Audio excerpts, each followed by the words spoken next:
जय श्री राम। बहुत स्वागत आपका आपके अपने बेहद खास कार्यक्रम में। मैं हूं आपके साथ आपका अपना डॉक्टर राजेश राम। कब है रक्षाबंधन? हमेशा ऐसी परिस्थिति आती है कि त्योहार दो दो होते हैं और दो दो त्योहार होने से मन में कंफ्यूजन होती है।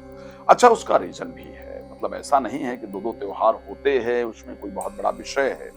उसका एक रीजन है कि दो दो त्योहार आखिर होते क्यों हैं। बड़ा स्पष्ट रीजन है उसका कि जब भी हम अंग्रेजी और हिंदी दोनों तारीखों को एक करते हैं तो कंफ्यूजन आएगी भी।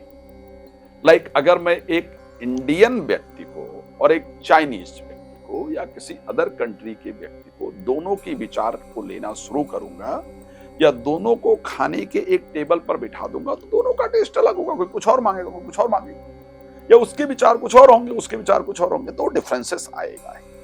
इसीलिए जो भारतीय त्योहार हैं उनकी गणना, जो भारतीय तारीख, जो पुरातन तारीख है, क्योंकि उसकी गणना सूर्य और चंद्रमा के चाल पर होती है। सूर्य और चंद्रमा उसको कंफर्म करते हैं कि ये तारीख इस दिन पड़ेगी, ये तारीख इस दिन पड़ेगी। जबकि अंग्रेजी जो तारीख है वो एक लकीर के फकीर की तरह, आज अगर 4 तारीख है तो आज 4 तारीख है। मतलब उसमें कोई उसका साइंटिफिक प्रमाण नहीं मिलेगा। लेकिन अगर चतुर्थी तिथि है हिंदू सनातन तारीख के अकॉर्डिंग, तो फिर सूर्य उसको प्रमाणित करेगा कि भाद्रपद का सूर्य आज इस राशि के अंदर, कर्क राशि के अंतर्गत होगा, चंद्रमा आज इस नक्षत्र के अंदर होगा, इस परिस्थिति में होगा, तो ही चतुर्थी तिथि यानी चौथी जो तारीख होगी वो तभी होगी जब सूर्य और चंद्रमा इस पोजीशन में होंगी, ब्रह्मांड की ऊर्जाएं इस प्रकार की होंगी, तो ही चतुर्थी तिथि माना जाएगा। तो जब हम उन दोनों को आपस में, एक जिसका कोई भी साइंटिफिक रीजन नहीं है और एक जिसका साइंटिफिक रीजन है, जब हम दोनों को एक साथ मैच करने का प्रयास करते हैं तो एक कॉन्फ्लिक्ट होना लाजमी है। ऐसा होना पॉसिबल है और वो होता है। खैर, मैं इस विषय पर और ज्यादा जाऊं, इसीलिए कई बार हमारे त्योहार दो होते हैं जिसको लेकर के दिक्कत होती है। आखिर किस दिन फिर मनाएं रक्षाबंधन को? 27 को मनाया जाए या 28 को मनाया जाए? 27 को सुबह 9:09 पर पूर्णमासी तिथि प्रारंभ होगी।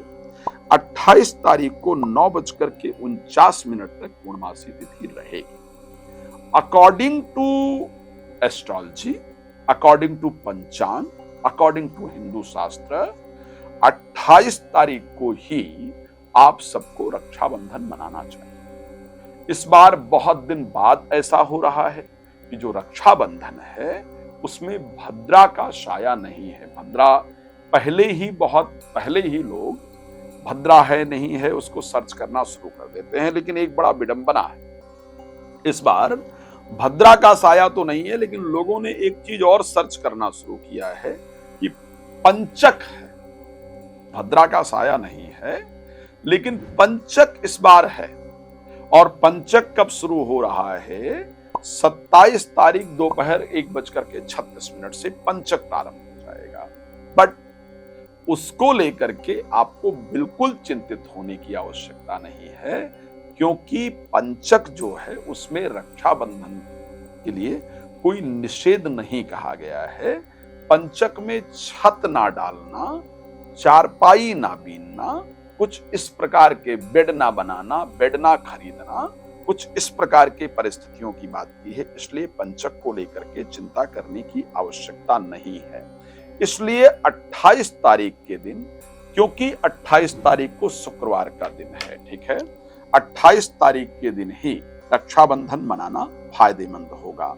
लेकिन एक और बड़ा इंपॉर्टेंट विषय है कि शुक्रवार के दिन अगर हम ये कोशिश करें कि शुक्रवार को हम रक्षाबंधन मनाएं, शुक्रवार को 10:30 से लेकर के और 12 बजे तक राहु काल का समय रहता है, ठीक है। 10:30 से और 12 बजे तक राहु काल का समय रहता है।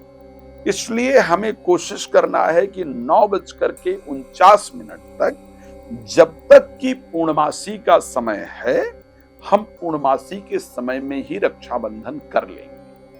अगर किसी कारणवश हम उस समय तक रक्षा नहीं बांध पाते हैं या कोई मजबूरी है, तो उस समय पर घर से निकलना भी रक्षाबंधन ही माना जाएगा।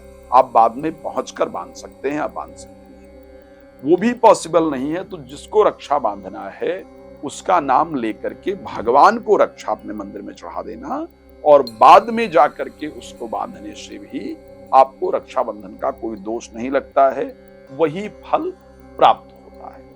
रक्षाबंधन में किस प्रकार के लोगों को कौन सी रक्षा सूत्र, जनरली इस बार की अगर हम संयोग की बात करें, क्योंकि कुंभ राशि के अंतर्गत चंद्रमा रहेंगे और ग्रहण को लेकर के, हाँ स्पेशली उस दिन ग्रहण भी है, तो ग्रहण को लेकर के लोगों के मन में चिंता है कि सूतक में रक्षा कैसे बांधेंगे या ग्रहण में कैसे रक्षा बांधेंगे। और ग्रहण सुबह 8:04 से 11:कुछ है, लेकिन ध्यान रखिएगा ग्रहण भारत में नहीं है, तो भारत में नहीं होने के कारण आप रक्षा सूत्र बांध सकते हैं, उसमें किसी प्रकार से कोई दोष नहीं है। उस समय पर आप रक्षा सूत्र निश्चित रूप से बांध सकते हैं।